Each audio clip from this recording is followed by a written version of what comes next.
Jai Mata. Charanam Sharanam Ramambige. Charanam Sharanam Trayambage. Our cultivated habits have become too much for us. We cannot, because of this, stop the sense stimulation to mental processes and take the plunge into the cold sea of abnegation. Discontent and quest led me to the lotus feet of Divine Mother, Sadguru Sri Rama Devi. It was a rewarding experience in terms of extension of consciousness and exaltation of mind. Like a hermetic secret, she was at last revealed to me through the transparent goodness of a friend in his home of piety, in the shrine of peace, at a mystic ritual performed to the chant of Lalita Sahasranama, the litany of thousand melodious waves of bliss and beauty. The gracious presence was an alchemizing symbolism of divinity.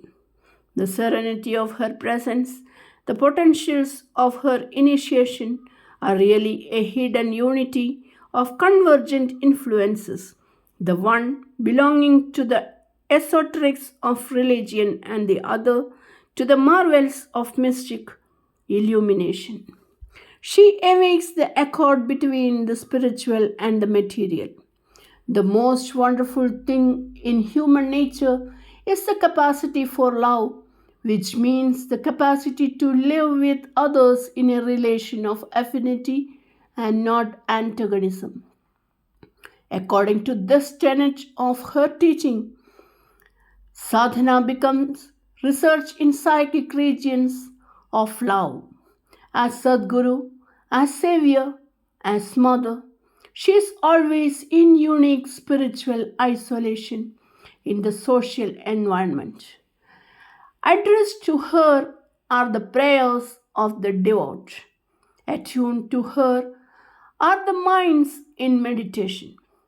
Innate in her is the intelligence, which is the focal point of the life spiritual, beyond human limitations, outside the range of our isolated experiences, is the unifying vision of her universal mind. Life is an avalanche of facts. In the empiricism of life, we have first to achieve coherence by imaginative interpretation. Then, by orienting the imagination, we have to make of it an instrument capable of achieving vaster coordination and conceptualization of the one and the absolute. Mother teaches that Gnostic illumination is a sweeping vision transcending the powers and potentialities of particular minds. At the same time, within us are secret springs of knowledge enfolding our entire spiritual inheritance of the conceptualizing mind and the creative imagination. There is an illuminating passage in her teaching. The whole material world can be reduced to a single thought, or the whole material world can be considered as of no value compared to the thought of its insignificance or nothingness. The conscious mind includes everything because it understands it. The unconscious mind includes everything because it is in harmony with it. The complex of ideas expressed in this form is again capable of being concentrated in a single thought, which is the joy of meditation. Her teaching has initiated an esoteric stream of reflections, analysis, and interpretations. In majestically marching sequence, her ideas and prescripts become images and picturizations of ethical and spiritual perfection. Short and crisp are the dictums, easy flowing and melodious the discourse. With intellect subtle and vision comprehensive, her words have unique power of intuiting the foundational tenets. Added to this, is dialectical skill for philosophical clarification and theological exposition. Her, di- Her dictated thoughts read like a commentary upon ancient scriptures. Never adopt a censorious attitude is the code prescribed by her for motivation of thought and action. The essential of every doctrine deals with the mystery that is herself. The search for reality should evoke adoration and not censure. In careers subjected to spiritual discipline, consistency requires the systematic cultivation of meekness, patience, and obedience. To excitable natures, she says, avoid upheavals, forbear retaliation. To sensitive people, she says, do not become victims of your own failings, such as temper. Instinct has to be oriented and humanized. Youth has temptations. Maturity has trials. To offset unethical conduct, she prescribes consistent and constant aiming at holiness. In defective natures, chaste feeling cannot take root. The mark of holiness is a reliance upon providence. The fact that one is spared dangers and difficulties ought to be a matter of praise to the Supreme and not of congratulation to oneself. Broadening the meaning of sadhaka to signify an enlightened, useful member of the social community, she has laid emphasis upon duties and responsibilities pertaining to home and society. After dwelling upon effective functioning of the faculties, her teaching concentrates upon the development of spiritual power with clear perspective and unclouded vision in order to transcend the personal predicament and effectuate the liberation from the cycle of creation, wheeling is in the same atmosphere and environment.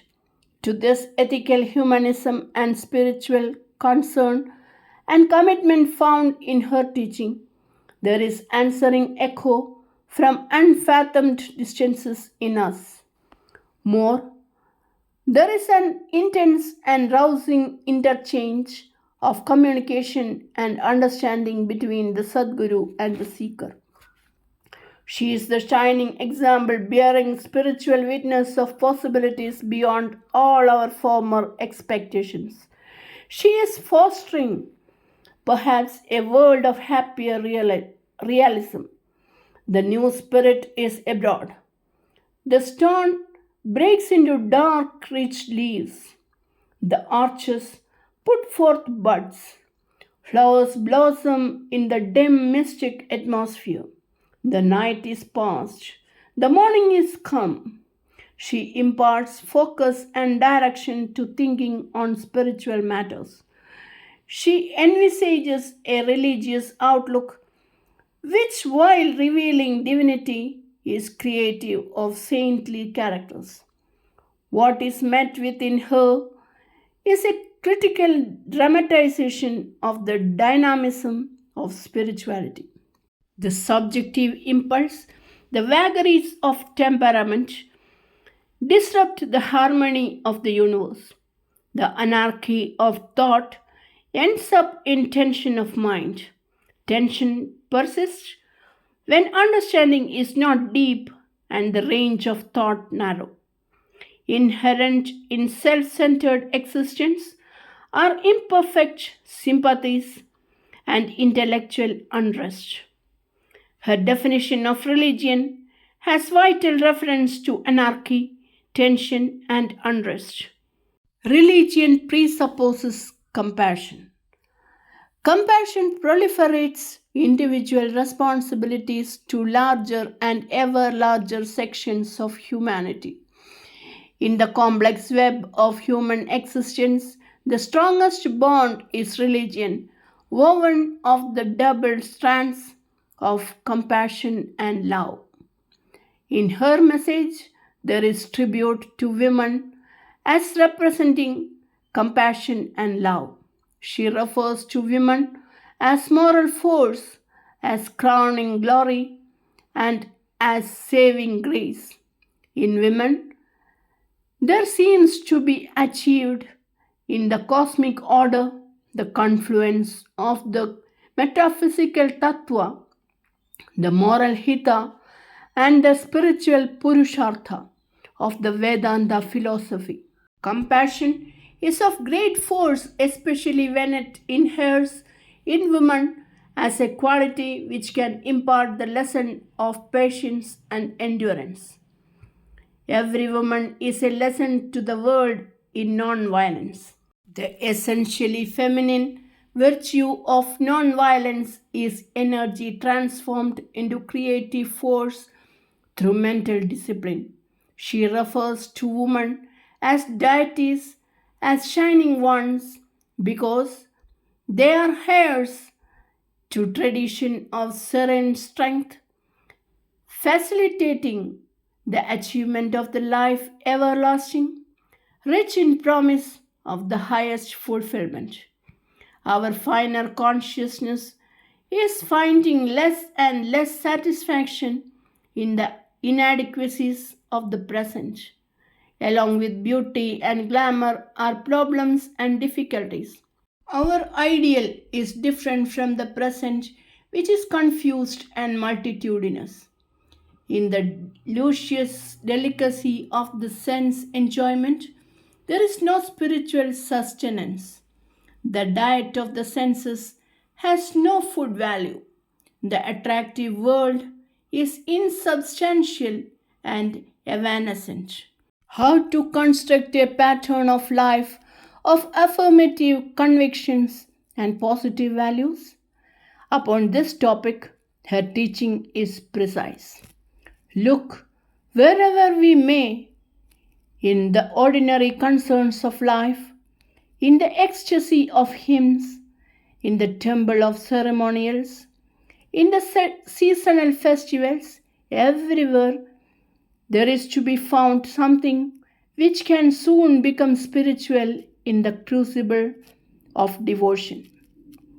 Devotion acts upon desire and aspiration through emotion. In the refining of emotion and in the purity of sentiment, perfection is realizable and not in the intellectual pursuit. She has demonstrated through samadhi that devotion can not only transport and thrill but also effect a quietus to mental intoxication. The alternating ecstasy and calm witnessed in her samadhi is astounding monument to immensity of thought supervening upon intensity of emotion. Such calm is a truly spiritualizing influence, integrating the distracting senses into concentrated worship. Happiness is sure gain from an attitude of reception, of intimations, of the overpowering reality from within ourselves. The beatitude, accessible to all, is the self-sufficing perfection realized through refined emotions. The teaching becomes lyrical on the august theme of home as the region where takes place the intimate total synthesis of purity of sentiments and perfection of conduct. Peace is the primary concept. It provides the dynamism for spiritual quest. It demands the concentration of energies on the highest plane of existence. The advancement towards reality is the discovery made that the source of goodness and peace is ourselves.